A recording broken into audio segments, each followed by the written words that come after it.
Accusations of elder abuse involving celebrities have been in the news.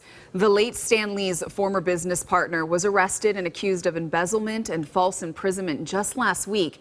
And Star Trek icon Nichelle Nichols, age 86, is at the center of a legal battle involving her son's conservatorship and a disputed dementia diagnosis.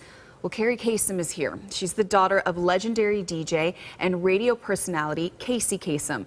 She experienced her own very public battle over the care of her father in the last years of his life and now has become an advocate to end the epidemic of elder abuse. And a beautiful shot of you and your father right there. Kerri, thank you so much for joining us today and talking about this, I'm sure, very painful subject for you and very familiar subject for you. So tell our audience your story. It's been 5 years since your father passed away. June 15th will mark the 5th year of his death, and it also is the year that the UN created for 11 years ago now for World Elder Abuse Awareness Day. So he died on Father's Day that year and World Elder Abuse Awareness Day. Wow. If you believe in signs, you know, right, that's a sign to keep going.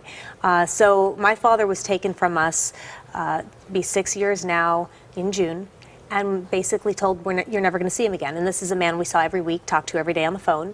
And it's a really long story, but when we called the police, they couldn't help because he's in a residential home, so we were trespassed. When we called Adult Protective Services, they couldn't help.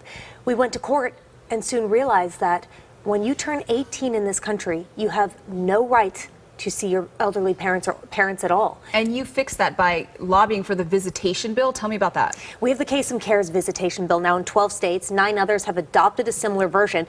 You can just ask a judge for visitation. It's that simple, so you don't have to go through an entire fight over conservatorship, guardianship, power of attorney.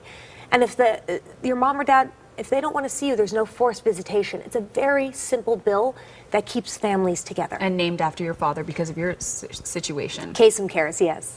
And so what are some of the red flags for you? What were red flags for your family and red flags that people should be looking out for? Well, when I was on a couple radio shows and TV talking about Stan Lee and Nichelle Nichols, but they always say, well, how do you find the abuser? How do you know which one's the abuser? I said, look for the isolator. Look for the one that is not allowing friends and family to visit. Look for the one that tells you your dad or mom, they're too tired, they can't come to the phone. Right. That's a huge red flag. Not allowing mom or dad on the phone. They're too tired, they don't want to go out. Those are major red flags. Putting a wedge in between really good friends, lifelong friends, family members. Look for the isolator. And that's exactly what I said when people said, well, you know, with Stan Lee, it could be his daughter, it could be this person, it could be this person. I said, look at the isolator. Who's doing the isolating? Right. Kia Morgan. Right. And a lot of these things, we have a full screen right now. It's a long-standing plans canceled, always too sick. Yes. Those are certain red flags you should look out for as well with your loved one. That's in terms right. of isolation. That's right. Okay. And what can families do to protect themselves so that what happened to you, what's happening allegedly with Stan Lee, how can they protect themselves? It's so important to have dialogue. I cannot tell you how many people don't know what mom and dad want. You know, what do you want when, you know, you're sick? What do you want if you become incapacitated?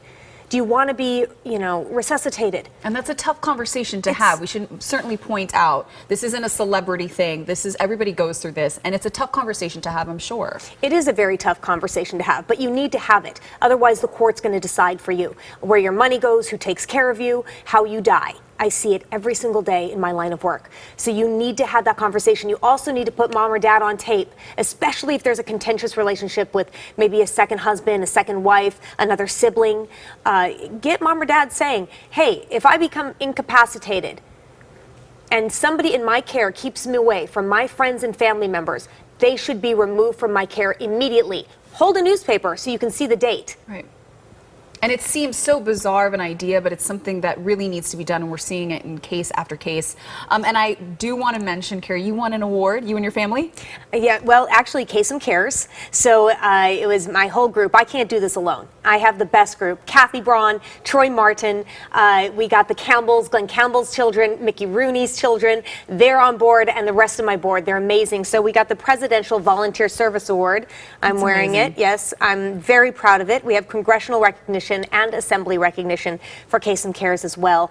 And, you know, if there is one thing I can say for people to understand what we're fighting for, there's a movie called The Guardians by Billy Mintz.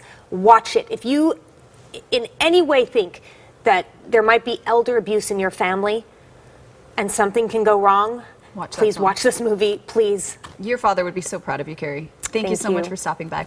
Thank you. We'll be right back.